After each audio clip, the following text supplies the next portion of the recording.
Hello everyone, my name is Paul Schwartz. Welcome to another edition of Paul's View. Today's topic is simply America. Not too long ago I attended an exhibit at Washington's Phillips Collection. It was entitled The Warmth of Other Suns, Stories of Global Displacement. It included historical and contemporary works by some 75 artists from nations across the globe. The exhibit provided historical experiences of migration to and within the United States and the current plight of refugees around the world.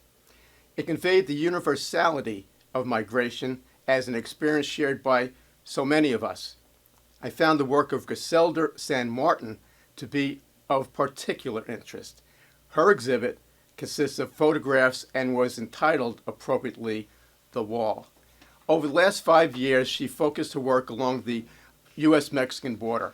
She was specifically interested in how the narrative was shaped to vilify immigrants and immigration with false and racist stereotypes. Her exhibit consisted primarily of photographs taken of Friendship Park, which had been the only federally established binational meeting place along the U.S.-Mexican border. It was here where families separated by immigration laws would be able to gather and spend time communicating across the border through the gaps in the border fencing. One photograph of which I took particular notice was entitled Opening the Door of Hope. This photo was shot in 2016 and depicted the practice by the U.S. Border Patrol to periodically open a door in the fence and allow family members to reunite for 3 whole minutes. Now welcome to the Trump administration. In 2018, the U.S. Border Patrol announced that the doors would remain shut indefinitely. Further, a new policy was instituted in which visiting times would be reduced from 4 hours to 30 minutes, changed the number of people that can be in the area from 25 to 10, and prohibited the taking of photographs and video recording. What the photographs depict more than anything is the strength of family, a strength far greater and far stronger than any wall or fence. Trump likes to point to President Obama as having done the same thing regarding separation of families. Interesting that the Trump entire presidency has focused on undoing all things Obama, from the Paris Climate Accord to the Iran nuclear deal to regulations on clean air and water, yet he incorrectly points to Obama as the justification for separating children from their parents. Well, Obama may have been called the deporter-in-chief, but his deportations focus on violent criminals, and it was as part of these deportations that children were separated.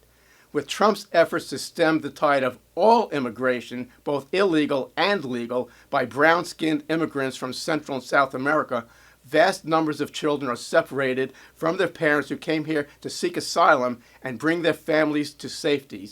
These families are not violent. If you can't imagine what it is like for any of these children to be separated from their parents, try to imagine your own children or grandchildren being separated from their parents or grandparents.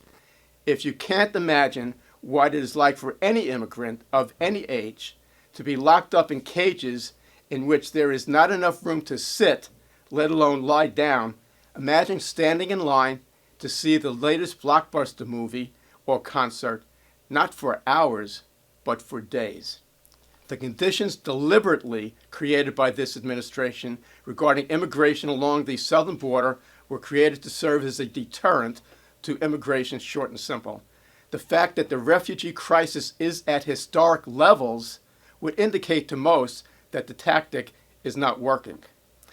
How horrific must conditions be back home to subject oneself and family to these created conditions right here in America?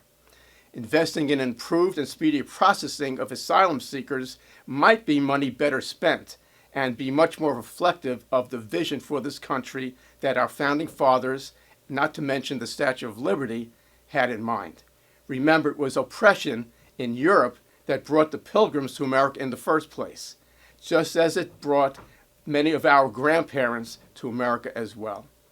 That's it for this week's edition of Paul's View. Hope to see you next time.